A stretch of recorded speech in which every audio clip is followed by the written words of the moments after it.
When Arjuna sank down in sorrow, Krishna spoke with great love, yet with firmness. O Arjuna, from where has this weakness come to you in this hour of crisis? It does not suit a brave man like you. Rise, cast off this petty faint-heartedness. He said, O Partha, do not yield to this cowardice. It does not befit you. O conqueror of foes, cast off this petty weakness of heart and stand up. Now Arjuna set aside his ego. He folded his hands and said, O Krishna, I am confused. I cannot see my duty clearly. I take refuge in you. I am your disciple. Please show me the way. And it is from here that the immortal teaching of the Gita begins. Krishna said, You grieve for those who should not be grieved for, and yet you speak words of wisdom. But the truly wise grieve neither for the living nor for the dead. Then he explained the deep secret of the soul. He said, Just as the soul passes in this body through childhood, youth, and old age, so too it passes into another body after death. The wise are not deluded by this. And then that immortal image, which perhaps you too have heard. Just as a person casts off worn-out clothes and puts on new ones, so the soul casts off a worn-out body and enters a new one. And the Gita speaks another deep truth. That which is unreal has no true existence and never lasts. And that which is real never ceases to be. This body is the thing that changes and fades, but the soul that dwells within it is real and eternal. Pause on this, because it changes everything. If you are not merely this body, if you are the deathless awareness within it, then the very thing we fear most, death, is only a change of garments for the soul. This does not make us cold toward loss. Grief is natural, and love is real. But beneath the grief, the Gita places a rock we can stand upon, that nothing which is truly you can ever be destroyed. You see, this knowledge pulls out our greatest fear by the root, the fear of death. But to feel this truth, let me tell you a very moving story. Long ago, a woman's only little son suddenly passed away. The woman went mad with grief. Carrying her dead child in her arms, she wandered from village to village, pleading with everyone, "Bring my child back to life. Give me some medicine, someone." People thought she had lost her mind and laughed at her. At last, someone sent her to a wise sage. The sage listened quietly to her pain and said, "My child, I will help you. But for that, you must bring me just one thing, a handful of mustard seeds. There is only one condition. You must bring them from a home where no one has ever died." The woman ran off joyfully. She went to the first house and asked for mustard seeds. The people said, "Take the seeds, of course, but in our home, our elder passed away only last year." She went to a second house. There, someone's mother was gone. A third, the husband. A fourth, a child. She wandered from house to house, but she could not find a single home where death had never knocked. In every house, someone had lost someone they loved. Slowly, a deep truth began to sink into her heart. Death spares no one. It is the unchanging law of this world. Whoever is born will one day surely go. Her grief was still there, but her madness grew quiet. She returned to the sage. this time empty-handed, but with a peaceful mind. She bid her child farewell and accepted this truth of life. This is exactly what the Gita says. For one who is born, death is certain, and for one who has died, birth is certain. Therefore, you should not grieve over what cannot be avoided. Then Krishna said something very beautiful about pleasure and pain. O son of Kunti, it is the contact of the senses with their objects that gives cold and heat, pleasure and pain. But these come and go. They are impermanent. So learn to endure them with patience. Let me explain this with another lovely story. A king was always restless, one moment overjoyed, the next deeply miserable. One day, a wise fakir gave him a ring and said, "Inside it is hidden a small note. Open it only when you feel there is no way out at all." Sometime later, the king lost a war. His enemies were chasing him, and as he fled, he reached the edge of a deep cliff. No way forward, no way back. Then he remembered the ring. He opened the note. On it was written, "This too shall pass." As he read it, all the fear in his mind grew still. A little while later, the enemy horsemen turned down another path, and the king was saved. Sometime after that, he won back his kingdom, and in the middle of his victory celebration, his mind began to swell with pride. Then he read that same note again. "This too shall pass." And in an instant, all his pride grew quiet. You see, neither sorrow lasts forever, nor joy. That is why Krishna gave this immortal formula of equanimity, which says, treating pleasure and pain, gain and loss, victory and defeat, all alike, then engage in your duty. Acting in this spirit, you will incur no sin. This very equanimity, this evenness of mind, is true yoga. Sit with that for a moment. So much of our suffering does not come from our circumstances at all. It comes from how violently our mind swings between them. We soar too high when things go well, and we sink too low when they don't. Equanimity does not mean we stop feeling. It means we stop being tossed about like a leaf in the wind.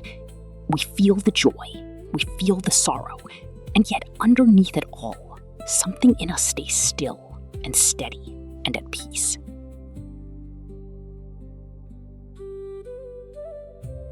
Then, Krishna reminded Arjuna of his duty. He said that for a warrior, there is nothing more noble than a righteous fight. And then he said something beautiful. If you fall while doing your duty, you will attain heaven. And if you win, you will enjoy the earth. Therefore, O son of Kunti, rise up with firm resolve. In other words, do not run from your duty. Face it head on. That is what is noblest. And now comes the most famous verse of the Gita, one the whole world knows today. O Arjuna, you have a right to your actions alone, never to their fruits.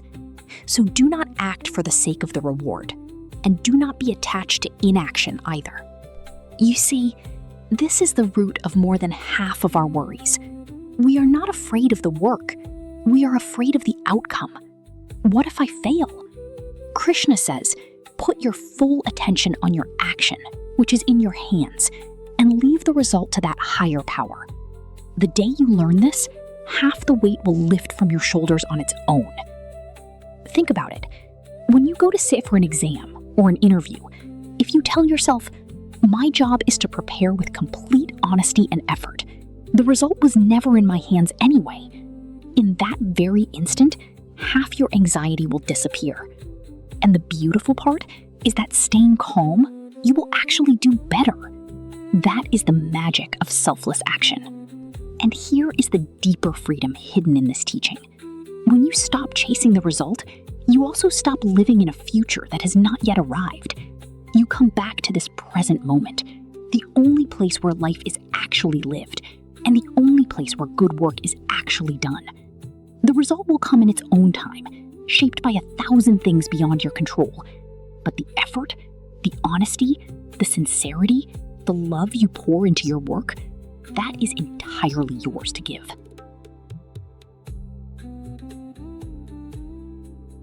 Krishna says, established in yoga, letting go of attachment, remaining the same in success and failure, do your work. This evenness of mind is called yoga. And listen, skill in action is yoga. Krishna also gives this reassurance that on this path of selfless action, no effort is ever wasted. He says, on this path, no effort is ever lost, and no harm is ever done. Even a little practice of this dharma saves one from great fear. What great comfort this is, that your every small effort, your every small good deed is never in vain. But for all of this, one thing is essential: concentration, a mind fixed on a single goal. Krishna says that the one with a steady mind keeps his intellect fixed in one place, while the one with a wavering mind has an intellect scattered in countless directions. Let me explain this concentration with a beautiful story. And this story too comes from the Mahabharata itself. The teacher Dronacharya was training his students, the Pandavas and the Kauravas, in archery. One day, he decided to test them. He had a wooden bird placed on the branch of a tree and called all his students. He first asked Yudhishthira to fix an arrow to his bow and asked, "Arjuna, what do you see?" Yudhishthira said, "Meister, I can see this tree, its branches, the leaves, the sky, and the bird as well." Dronacharya stopped him and asked the same of the other students. One saw the tree, one saw the garden, one saw the sky. Then he called Arjuna. He asked him to draw his bow and asked, "Arjuna, what do you see?" Arjuna said, "Meister, I can see only the eye of the bird." Dronacharya asked, "Do you not see the tree, the branches, the bird's body?" Arjuna said, "No, Master. I can see only and only the eye of the bird, and nothing else." Dronacharya smiled and said, "Release." Arjuna's arrow flew straight into the bird's eye. You see, this is concentration. When your whole attention rests only on your goal, only on your action, with no worry about yesterday and no fear about tomorrow, then success becomes certain. A scattered mind achieves nothing. A focused mind makes even the impossible possible. Then Arjuna asked a beautiful question. "O Krishna, what are the marks of one whose wisdom is steady, the stita prajna?" Krishna said, "One who gives up all the desires of the mind and is content within his own self. He is the one of steady wisdom.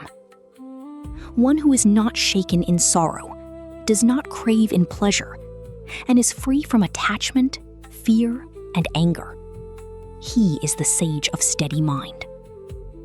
And just as a tortoise draws in its limbs, so the one who draws his senses in from their objects, his wisdom becomes steady." Krishna says that the one whose mind runs after the senses has his intellect swept away, just as a strong wind sweeps away a small boat floating on water. So mastering your senses and your mind is the very first step towards steady wisdom.